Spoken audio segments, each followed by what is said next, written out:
இப்போ கடந்த காலங்களை நீங்க ஒரு தடவை என் உடன் பிறந்தார்கள் ஒரு அறுவை சிகிச்சை போல தற்சோதனைக்கு நீங்க ஆட்படுத்திக்கணும். நம்ம எப்படி வேலை செஞ்சிருக்கோம் அப்படின்னு. நமக்குள்ள இருக்கிற நோய்கள்,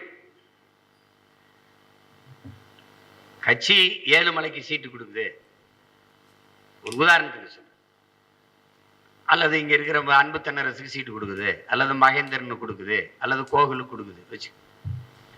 கோகுலுக்கு சீட்டு, கோகுல் அதிக ஓட்டு வாங்கிட்டாருன்னா திருப்பி சீமான் அடுத்த தடவை அவருக்கு தானே கொடுப்பாரு. அதனால அவர் அதிக வாக்கு வாங்க விடாம வேலை செய்யறது. வாக்கு வாங்குறதுக்கு வேலை செய்யறது இல்ல, வாக்கு வாங்க விடாம வேலை செய்யறது. இது ஒரு கூட்டம். இது யாரை கேட்டு சீட்டு கொடுக்கிறாரு? இவரெல்லாம் யாரு? அப்படி கேள்வி எழும் பட்சத்தில் உனக்கு பொருத்தமான கட்சி இருக்கு திமுக, அங்க போய் சேர்ந்துக்க. அவர் உன்னைய கேட்டு தான் எல்லாருக்கும் சீட்டு கொடுப்பாரு. நீ போய் சேர்ந்துக்க. இல்லைன்னா நீங்க கூட 5-6 பேர் சேர்ந்துக்கிட்டு பத்திரிகையாளர் சந்திப்புல போய் ஒரு கட்சியை ஆரம்பிச்சுக்க. அது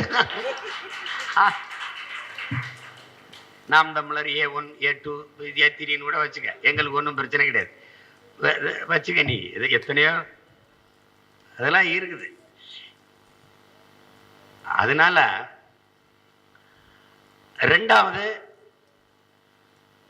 நமக்குள்ள நம்ம இனத்துக்கும் ஓர்மை இல்லை, நம்ம கட்சிக்குள்ளேயும் ஒரு ஓர்மை இல்லை. ஓர்மைனா ஒற்றுமை இல்லை. முன்னாடி நிற்கிற தளபதிகளுக்கு தேவை முதல் தகுதி தாயின் பேரன்பு. அந்த பேரன்பு கொண்டு எல்லாரையும் நேசித்து அரவணைக்கும் போதுதான் படை பெருகும். அதை செய்யறது இல்லை. ஒருவன் முதுகுக்கு பின்னாடி நீ செய்ய வேண்டிய ஒன்றே ஒன்றுதான் இருக்கு, தட்டி கொடுக்கறது. தள்ளி விடுறது இல்லை, தட்டி கொடுக்கணும். நல்லா வேலை செஞ்சிருக்கப்பா, 2 பேரை இன்னும் 2 பேரை இணைச்சு கொண்டாப்பா, அப்படி ஊக்கப்படுத்தும் போது உற்சாகமாக வேலை செய்வார்கள். நமக்கு என்னன்னா அந்த தன்முனைப்பு அது துருத்திக்கிட்டு இருக்குது. அதுக்கு பேர் தான் பிசிறு. அப்படி தனியா வெளியில போறது. ஒரு கட்டின கட்டுக்குள்ள இருக்கணும்.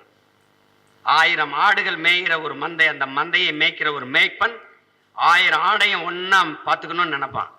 ஒரு ஆடு அப்படி துள்ளி ஓடிச்சுன்னா, நான் செல்லம்மா வளர்த்த ஆடுதான், அந்த ஆட்டை காப்பாற்ற விட்டுட்டு போனா 999 ஆடும் பாதிப்புக்கு ஆளாயிரும். அப்ப தப்பி ஓடுன அந்த ஆடை கவலைப்படாம விடணும். அப்படிதான் இந்த கட்சி விடும். நீ என்ன செய்யறது தெரியுமில்ல? தன்னை முன்னிறுத்திக்கிற கட்சிக்கு ஆள் சேர்க்கிறதை விட்டுட்டு கட்சிக்குள்ள தனக்கு ஆள் சேர்க்கிறதை என்னைக்கு நீ செய்யறியோ அன்னைக்குதான் இந்த கட்சி நாசமா போச்சு. நீ ஆள் சேரு, உனக்கே சேரு, சீமானை விட்டுட்டு சேரு. நீ போய் தெருவில் நின்று கூட்டம் போட்டு பேசி மக்களை திரட்டு. அப்ப நீ சரியான தலைவன், நீ சரியான வீரன். அது இல்லையே. நான் கடல்ல வலைய வீசி மீனை பிடிச்சிட்டு வந்து கரையில போட்டா அதுல 2 மீனை உனக்குன்னு எடுத்துட்டு போனீங்கன்னா நீ யார்? நீ யார்? நீ யார்? கட்சிக்கு சீமானை பார்த்து, அவன் நோக்கத்தை பார்த்து, கொள்கையை பார்த்து, லட்சியத்தை பார்த்து இந்த இனத்திற்கு எதையாவது செய்யணும்னு வந்தவனை நீ ஏன் உனக்குன்னு பிடிச்சிட்டு போற? இப்ப கூட என் தம்பி கேசவன் சொன்னான், இது என்னென்ன அப்படி இப்படின்னு. இவ்வளவு போதிச்சும் இந்த கட்சியின் கட்டுப்பாடு கோட்பாட்டை ஏற்றுக்கொண்டு கட்டுப்பாட்டோட நிக்காதவன் அவர் கூட்டு போயிட்டார், இவர் கூட்டு போயிட்டான்னா அப்புறம் அவன் நமக்கு எதுக்கு? ரெண்டாவது 4 பேர் 3 பேர் போய் சேர்ந்து நம்மளை வீழ்த்திடுவானா? நம்ம என்னடா போராளி, புரட்சிக்காரன், பிரபாகரன் பிள்ளைகள், நம்ம என்னடா பிள்ளைகள்? இந்தியாவை ஆள்ற கட்சியை ஏத்து சண்டை போட்டுருக்கு, தமிழ்நாட்டை ஆள்ற கட்சியே அப்படின்னு ஏத்து சண்டை போட்டுக்கிட்டு நீ என்னடா? இதெல்லாம் ஒரு ஆளுன்னு பேசிட்டு இருக்கு. இதெல்லாம் எதை பத்தியும் கவலைப்படக்கூடாது. இன்னும் சரியாக உனக்கு இருக்கிறது 10 மாதங்கள் தான். அதுதான் இங்கே பேசியவர்கள் பதிவு செய்தார்கள். 17 மாதங்கள் இருக்குது பொது தேர்தலுக்கு. இடையில ஒரு தேர்தல் இருக்கு, உள்ளாட்சி. அதை நம்ம எதிர்கொள்ளணும், இது போட்டியிடணும். உறுதியா நம்ம எல்லாரும் போட்டியிடணும்.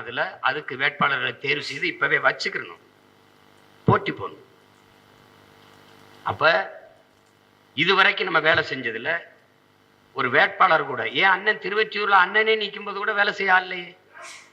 வெளி மாவட்டங்கள் இருந்து, வெளி தொகுதியிலிருந்து வந்து எனக்கு கூட வேலை செஞ்சாங்க. அந்த நிலைமை 26 தேர்தலில் நாம் தமிழர் கட்சிக்கு இருக்கக்கூடாது. அப்ப என்ன செய்யலாம்? அதுதான் சொன்னார்ல, படையை பெருக்கு, தடையை நொறுக்கு, இனத்தின் விடுதலையே இறுதி இலக்கு. ஒருவர் 10ஆவும் 10 100ஆவும், பகைவர் நடுங்கும் படையாவும். இதெல்லாம் இந்த கோட்பாட்டை இன்னைக்கு சொல்லல, கட்சி தொடங்கின 2010ஆம் ஆண்டு நான் முன் வச்ச முழக்கம். கிளைகள் இல்லாத கிராமங்கள் இல்லை என்ற நிலையை உருவாக்குவோம். எங்க உருவாக்குற நம்ம? அது வெறும் வெற்று முழக்கங்களும் வெற்று கோட்பாடுகளாகவும் இருக்கக்கூடாது, செயல் வடிவத்துக்கு வரணும். கட்சியில் இருக்கிற என் உடன் பிறந்தார்கள் ஏற்றுக்கொள்ளக்கூடிய தாரக மந்திரம்னு சொல்லலாம், லட்சிய முழக்கம்னு சொல்லலாம். என்னை முன்னிறுத்தாது நான் பிறந்த மண்ணையும் நான் பிறந்த இனத்தையும் முன்னிறுத்தி போராடுவேன். இதை உறுதிமொழியா எடுத்துக்கணும்.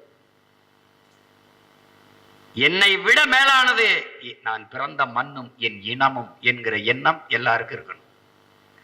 பசி என்றால் 10 நாள் கிடப்பேன், பயணம் என்றால் 100 நாள் நடப்பேன். என் இதய துடிப்பினும் மேலானது என் லட்சிய துடிப்பு. எனக்கு இரத்த உறவை விட லட்சிய உறவு மேலானது. என் குடும்ப உறவினும் என் கொள்கை உறவே எனக்கு மேலானது என்ற கோட்பாட்டை நீ புரிஞ்சுக்கணும். இந்த அரங்கத்தில் இருக்கிறவன் தான் உன் அண்ணன், உன் தம்பி, உன் உடன் பிறந்தவன், உன் மாமன், மைத்துனன். இவன் தான் உன் உறவு. நீ ஏற்றுக்கொண்ட லட்சியத்திற்கு இடையூறாக உன்னை பெற்ற தாய் தந்தையரே வந்தாலும் அவர்கள் எதிரிதான். அதுல வேண்டியவன், வேண்டாதவன், தெரிந்தவன், தெரியாதவன் பேச்சுக்கு இடம் கிடையாது. நல்ல ஞாபகம் வச்சுக்கணும். கட்சியில் ஒருவர் இணைந்தால் வணக்கம், வாங்க, நன்றி. கட்சி விட்டு போனால் வணக்கம், ரொம்ப நன்றி, போங்க. இதுதான் கோட்பாடா இருக்கும். அங்க உட்கார்ந்துட்டு அவர் போயிட்டாரே, இவர் போயிட்டாரே, போ. எவன் செத்துறா கூட நீ செத்துருக்க? எதுக்கு போனா போ. போனவெல்லாம் என்ன? நான் ஒரு தடவை பாரு, நீ என்ன இங்க உட்கார்ந்துருக்க, அவர் கோட்டையில் போய் கொடியேற்றிட்டு இருக்கிற? ஏன்டா பைத்தியக்காரன்? சென்றவர் போக நின்றவர் களமாடுக, இறந்தவர் போக இருப்பவர் முன்னேறுக. மாசேத்தும் சொன்னது. உங்க அண்ணன் நான் சொல்றேன், சென்றவர் போக நின்றவர் களத்திலே பணி செய்க. இவ்வளவுதான் கோட்பாடு. போனா போயிட்டு இருக்கான். கட்சியில 35 லட்சம் பேராடா இருக்கு. எப்படா 36 லட்சம் பேர் வந்து ஓட்டு போட்டது? யாரா போட்டது? உலகத்துல ஒரு கட்சிக்கு வேட்பாளரோட 5 பேர் ஓட்டு கேட்டு போய் 25,000 ஓட்டு போட்டது ஒரே கட்சிக்கு, நாம் தமிழர் கட்சி தான். யாரு பெரியவரே கட்சிகளுக்கு கூட சில வாக்ககத்தில் வாக்கு விழல. நாம் தமிழர் கட்சிக்கு வாக்ககத்தில் வாக்கக முகவர்களாக இல்லாத வாக்ககங்கள் பல ஆயிரம். ஆனால் ஒரு வாக்ககத்தில் கூட நாம் தமிழர் கட்சிக்கு வாக்கு விழாத வாக்ககங்கள் தமிழ்நாட்டில் எங்கும் இல்லை.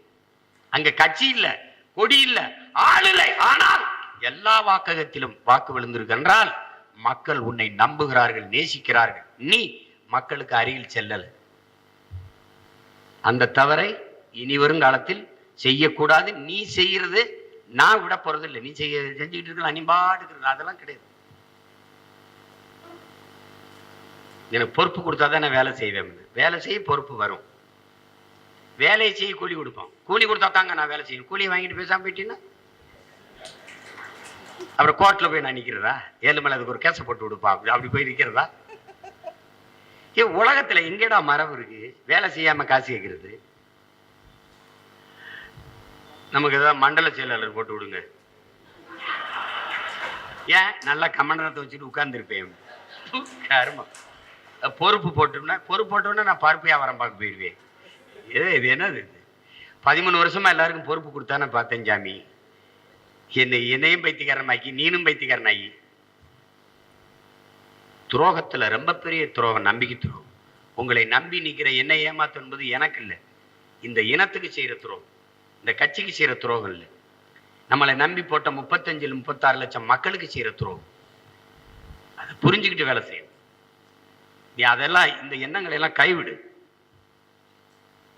கைவிட்டுட்டு ஒழுங்கா வேலை செய்யப்பாரு. இப்ப எப்படி செய்யறதுன்னு பாரு.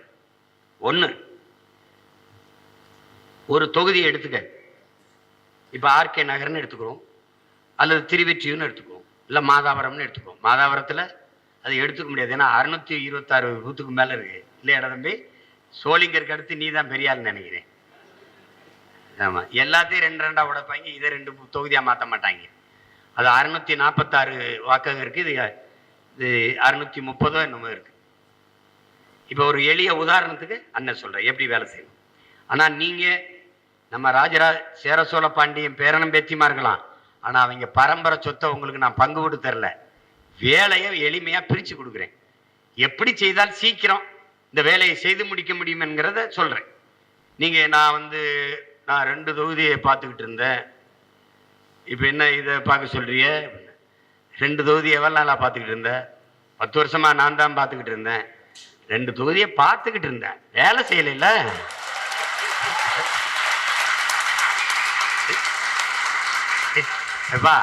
பார்த்துக்கிட்டு தானப்பா இருந்த, இப்ப கொடுத்தாலும் பார்த்துக்கிட்டு தான்ப்பா இருப்ப தம்பி. வேலை செய்யணும் தம்பி, வேலை செய்யணும்.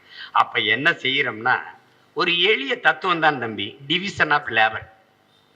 காமர்ஸ் எக்கனாமிக்ஸ் படிச்ச பிள்ளைகளுக்கு தெரியும். பகுத்து பகுத்து வேலை செய்யணும். ஒரு குண்டூசியை ஒரே ஆளே செய்யறது இல்லை, செருப்பை இடதுகால் செருப்பை ஒருத்தர், வலதுகால செருப்பை ஒருத்தர், இப்படிதான் தயாரிக்கிறாங்க.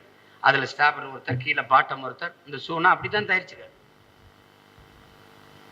அப்படித்தான் இப்ப நோக்கிய செல்போன்னா மேல் உரை ஒருத்தன் செய்வான், உள்ள இருக்கிற இது ஒருத்தன் செய்வான். இப்படிதான் செய்யறது. இதை செய்யறதுக்கு இதை செய்ய தெரியாது, இதை செய்யறவருக்கு இதை செய்ய தெரியாது. இப்படித்தான் ஜப்பான்ல எல்லாம் இந்த மாதிரி நாடுகளை ஸ்டேக்னு வச்சுக்க, அதாவது உற்பத்தியை தடை பண்ணணும், நிர்வாகத்தை எதிர்க்கணும். அப்படி ஒரே கால் செருப்பை 10,000 செருப்பை தயாரிச்சு போட்டு போயிடும். ஒரே கால் செருப்பை 10,000 செருப்பை தயாரிச்சு போட்டு என்ன பண்றது? வீணாயிரும். அப்ப அந்த மாதிரி அவங்க போராட்டத்தை வச்சிருந்தாங்க. இப்ப நம்ம என்ன செய்யணும்னா பிரிச்சுக்கணும், பிரிச்சு செய்யணும். 100 கிலோ கோகுலம் தம்பி ஏழுமலை 100 கிலோவை தூக்கி சுமக்கிறது இல்ல, 5-5 கிலோவா சின்ன சின்ன பையில கட்டி ஒவ்வொருத்தர் தோல்லையும் கொடுக்கும்போது அவனுக்கு சுமையும் எளிதா இருக்கு, பயணமும் சுகமா இருக்கு, வேலை எளிதா இருக்கு. இவ்வளவுதான் செஞ்சிரு, இவ்வளவுதான். வீட்டு பாடம் 10 பக்கம் கொடுக்கும்போது மாணவன் மனநிலை என்ன, அரை பக்கம் கொடுக்கும்போது மனநிலை என்ன, இதை எழுதிட்டு வாப்பா, அவ்வளவுதான். ஐயோ வாத்தியார் தங்கமான வரும்பான். ஆனா நான் உனக்கு அரை பக்கம் வீட்டு பாடம் கொடுக்கும்போது இன்னும் ஒரு நம்ம 7 பக்கம் எழுதிக்கிட்டு இருந்தவனை கொண்டு அரை பக்கம் எழுத சொல்றாரு. 7 பக்கத்தை ஒழுங்கா எழுதியிருந்தா நான் ஏப்பா இங்க நின்று கத்திக்கிட்டு இருக்கேன். பிரச்சனை அதான்ப்பா. இப்ப நான் சொல்றதை இனியாவது கேளுப்பா, தயவு செய்துப்பா. ஏப்பா முன்னாடி ஒவ்வொரு தொகுதியா பேசி பார்த்தாப்பா 130 நாள் ஆச்சுப்பா. இப்ப நேரம் இல்லை சாமி, அதனால நான் மொத்தமா கூட்டி உங்க மேல இருக்க நம்பிக்கையில சொல்றேன், இப்பவாது செஞ்சு விட்டுருங்க, ஏதாவது பார்த்து பண்ணி விடுங்க. நியாயமாரே, ரொம்ப படுத்தாதீங்க. இங்க பாருங்க, இப்போ ஒரு தொகுதி எடுத்துக்கோ, ஆர்கே நகரை எடுத்துக்கிறோம். ஆர்கே நகர்ல எத்தனை வாக்காக இருக்குப்பா?